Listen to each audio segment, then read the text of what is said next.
बड' निउस नायगिरि गासिबो रायजो राजाखौ दिनैनि गोदान भिडिअ बयखौबो बरायबाय।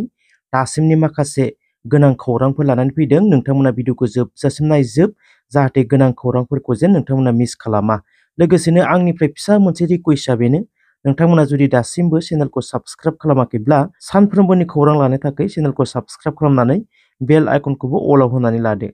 अब्ला दिनैनि सेथि खौराङाव दङ, सनितपुर जिल्ला एबसुआ मैया 17 मार्चआव आंनि बिमा राव आंनि सोलोंथाइ बे मोन्थोरखौ लानानै साइकेल रेलीनि हाबाफारि लानाय जादोंमोन। सनितपुर जिल्लानि राङापारा आन्सलिक एबसुनि बानजायनायाव बगिजुलि गेवलां गेलेग्रा फोथारनिफ्राय लानानै पश्चिम मानसिरि गेवलां फोथारसिम आंनि बिमा राव आंनि सोलोंथाइ मोन्थोरजों साइकेल रेली खालामनाया जानानै थाङो।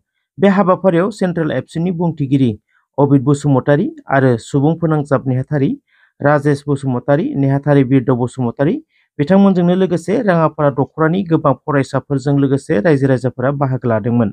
बे हाबाफारिनि गेजेरजोंनो सनितपुर जिल्ला एबसुनि आफादगिरिया खौरांनि गेजेरजों गामियारि रायजोफोरखौ खावलायदों।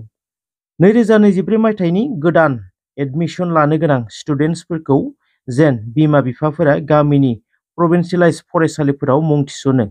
मानोना जोंनि गामिफोराव थानाय प्रभिन्सियेलाइज फरायसालिफोरनि थाखाय आरो बर' बिजोंखौ मोननो थाखायनो जोंनि गेदेमाफोरा गावनि बेसेन गोसा जिउखौ दान होलांबाय।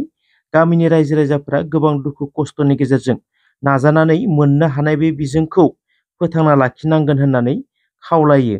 लोगोसेनो मोनफ्रोमबो दख'रायाव जाय फरायसालिफोराव 15 फरायसाफोरनिबो खम फरायसाफोर थानाय फरायसालिफोराव आरो 30 फरायसाफोरनि खम फरायसाफोर थानाय फरायसालिफोराव थांनानै फरायसालिनि मेनेजिं कमिटि आरो रायजो राजाफोरजों सावरायनाय हाबाफारिखौबो लागोन होनना फोसावनानै होयो।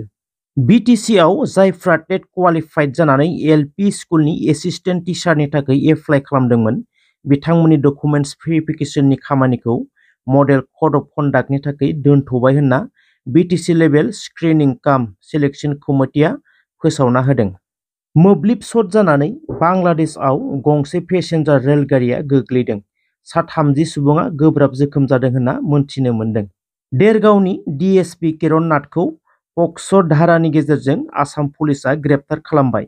मख'नो गोनांदि डिएसपि किरण नाथआ टि ट्राइबनि सासे हिन्जावसा गथ'खौ गावनि न'आवनो खामानि मावनो लाखिदोंमोन। मोनथिनाय बादिब्ला गोबाव समनिफ्रायनो हिन्जावसा गथ'नि सायाव आथोनारि हेरेसमेन्ट खालामबोबाय थादोंमोन। डिएसपि किरण नाथनि बेबायदि दुथां आखुआ सोराङाव फैदों। दायो आसाम पुलिसआ पक्स' धारानि गेजेरजों ग्रेप्तार खालामबाय होनना मोनथिनो मोन्दों। मुंदांखा इउटुबार एलभिस यादवखौ पुलिसआ ग्रेप्तार खालामबाय। एलभिस यादवआ बिस गोनां जिबौफोरखौ हमनानै भिडिअ खालामोमोन आरो social media YouTube, Facebook, Instagram जेरावबो मुंदांखामोन। आरोबाव मख'नो गोनांदि बिथाङा बिग बसनि उइनारबोमोन। नाथाय एलभिस यादवआ बै बिस गोनां जिबौफोरखौ हमनानै मा खालामोमोन? बिस गोनां जिबौफोरनि बिसखौ बख'नानै गुबुन हादोराव फानहरनायनि अजद एलभिस यादवनि सायाव 14 साननि थाखाय एलभिस यादवनि सायाव बिसार खालामनो जोबथेसालियाव जोबना दोनबाय होनना खौराङाव मोनथिनाय जादों। लकसभा बिसायख'थिनि थाखाय गासैबो दोलोआनो देरहानांगौनि आसा आरो मिजिंखौ लानानै गोख्रोङै साखाफारा जागासिनो। जि समाव बिटिआर सोरखारा सेल्फ हेल्प ग्रुपफोरनो 75,000निनो 25,000 रां अनसुंथाइखौ होगासिनो, बे समावबो गोबांथार सेल्फ हेल्प ग्रुपफोरा पावार आवगैयै बिपिएफ दोलोआव जगदान। बिजाथिफोरनि मुंफोरखौ फोसावना होनायनि उनावनो गासैबो दोलोआवनो गिदिर गिदिर जयनिं प्रग्राम इउपिपिएल बिपिएफ हाबदों आरो हाबदों। जायानो देरहाया मानो बर'आनो देरहाथों आरो रायजोनि थाखाय मोजां खामानि मावनो हाथों। क'क्राझार बड'लेण्ड मुलुगसोलोंसालियाव थांनाय 14 मार्चआव डिपार्टमेन्ट अफ हिस्ट्रिनि बानजायनायाव कालचारेल प्रसेसन लानायाव मा गोरोन्थि खालामखो, जायनि जाउनाव आमसु आफादा गोख्रोङै सोमावसारगोन होनना खौरांनि गेजेरजों बुंदों। थांनाय 16 मार्चआव बड'लेण्ड इउनिभार्सिटि हिस्ट्रि डिपार्टमेन्टनि बानजायनायाव कालचारेल प्रसेसनआव मुसलमान हारिनि खसाब गाननानै दायनिगिरि साजायनानै पुलिसआ लावथिजों बुयै बुयै लांनाय बे दिन्थिफुंनायखौ सोंखारिदों आमसु आफादआ। बे दिन्थिफुंनाया मोनसे हारिखौ अपमान खालामनाय जादों आरो गोख्रैनो बिटिआर सोरखाराबो बिनि सायाव एक्शन लानांगौनि दाबी खालामदों आमसुआ। লোৱা হৈছিল সেই শোভাযাত্ৰাত আমি দেখিবলৈ পাইছোঁ যে আমাৰ বিশেষকৈ আমাৰ ধৰ্মীয় সংখ্যালঘুৰ মানুহক সেৱা প্ৰতিপন্ন কৰা হৈছে, কিয়নো দুটা ল'ৰাক মুছলিম সজাই মানে অপৰাধী কামৰ লগত জড়িত থকা বুজাই তেখেতক হেণ্ডকাপ লগাই লৈ পুলিচে কোবাই কোবাই লৈ গৈ আছে। এইটো কেনেকুৱা কথা হ'ল? এটা সাংস্কৃতিক শোভাযাত্ৰা দেখুৱাব লাগে কোন জাতিৰ কেনেকুৱা কালচাৰ আছে, আমি এইটোৱে বুজি পাওঁ। কিন্তু এনেকৈ আমাৰ জাতিটোক মানে নিজ দেখুৱাব বিচাৰি আছে। আমাৰ জাতিটো অকল অপৰাধৰ লগত জড়িত নেকি? অপৰাধৰ লগত জড়িত সকলো কমিউনিটিৰ মানুহে আছে। আৰু আমাৰ জাতিৰ যে অকল এইটো দেখুৱাব বিচাৰিছে তাৰ কাৰণে আমি ধিক্কাৰ জনাইছোঁ, গৰিহণা দিছোঁ। বিশেষকৈ আমাৰ যি বড়োলেণ্ড ইউনিভাৰ্চিটিৰ কৰ্তৃপক্ষ আছে তেওঁলোকক আমি দাবী জনাইছোঁ যে আপোনালোকে নেতৃত্বত যি শোভাযাত্ৰা ওলাইছিল সেই শোভাযাত্ৰাত যি আমাৰ জাতিটোক মানে আমাৰ অপমান কৰা হৈছে ইয়াৰ এটা বিহিত ব্যৱস্থা ল'ব লাগে।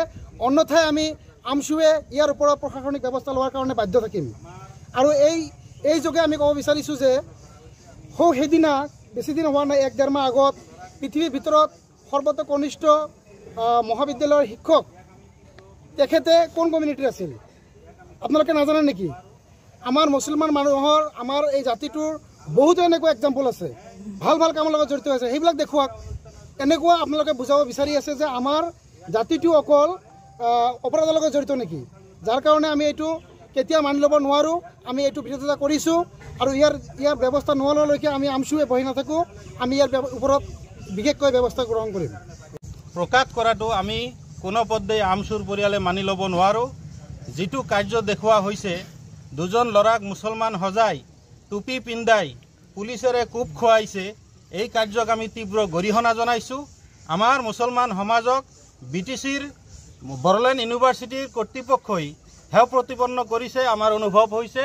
আমি আজিৰ কাৰ্যসূচীৰ জৰিয়ে সকীয়াই দিছোঁ বড়োলেণ্ড ইউনিভাৰ্চিটি কৰ্তৃপক্ষক, ইয়াৰ বিহিত ব্যৱস্থা অতি সোনকালে ল'ব লাগে। যদি নলয় আমি অনাগত দিনত তীব্ৰ গণতান্ত্ৰিক আন্দোলন কৰিবলৈ বাধ্য হ'ম। কিয়নো অকল মুছলমানসকলে এনেকুৱা কামেই কৰি থকা নাই, এটা মানে স্পষ্টীকৰণ দেখা পাইছোঁ আমি যে সুদখোৰৰ বিৰুদ্ধে এটা অভিযান চলাইছে এই কাৰ্যসূচীৰ জৰিয়তে। ইয়াক আমি কেতিয়াও মানি ল'ব নোৱাৰোঁ। সিদিনা এজন মানে পৃথিৱীৰ সৰ্বকনিষ্ঠ ল'ৰা মানে এটা প্ৰফেচাৰক এই বড়োলেণ্ড ইউনিভাৰ্চিটিত আনি তত্ত্বাৱধায়কসকলে যি মানে শিক্ষাৰ যিটো বাতাবৰণ দেখুৱাইছে ইয়াক আমি ভাল পাইছিলোঁ। কিন্তু যোৱাকালি যিটো কাৰ্য কৰিছে এই কাৰ্যক আমি কেতিয়াও মানি ল'ব নোৱাৰোঁ। আমি আমছুৱে ইয়াক কেতিয়াও গ্ৰহণ কৰিব নোৱাৰোঁ।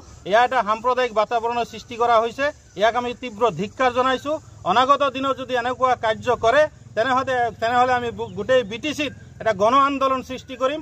আৰু যি কাৰ্য যোৱাকালি কৰা হৈছে এই কাৰ্যৰ বিষয়ে বড়োলেণ্ড ইউনিভাৰ্চিটিয়ে 5-6 ঘণ্টাৰ ভিতৰত ইয়াৰ এটা বিহিত ব্যৱস্থা ল'ব লাগে।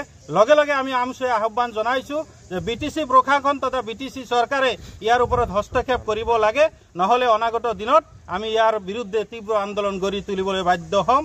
এই কাৰ্যক আমি কেতিয়াও মানি ল'ব নোৱাৰোঁ।